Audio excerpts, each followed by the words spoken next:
Қалалық өлкетану мұражайында қарағандылық суретші Ирина Пономареваның Ван Гог тәсілі фантазиясында деп аталатын жеке көрмесі ашылды. Суретші Қарағандыда танымал болғанымен, Металлургтер қаласында көрмесін алғаш рет ұйымдастырып отыр.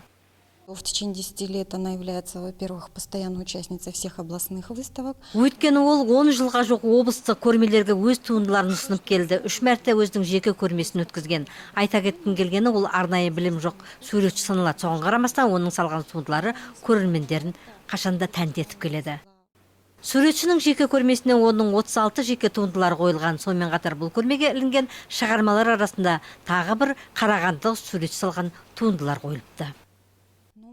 Көрмеде Инна Литовченконың да суреттері қойылған. Бұл көрме авторының қалауы. Мұның да өзіндік себебі бар. Ирина Пономареваның қолына қыл қалам алып сурет салуына осы Инна себепші болыпты. Сенің қолыңнан келет қалам алып сурет сал деген бұл сөз оған қамшы болып, өз туындыларын салуына түрткі болған екен. Кейін Ирина да өзінің туындыларын салуын өтінген. Міне осылайша көрмеде тағы бір қарағандылық суретшінің шығармасы орын алған.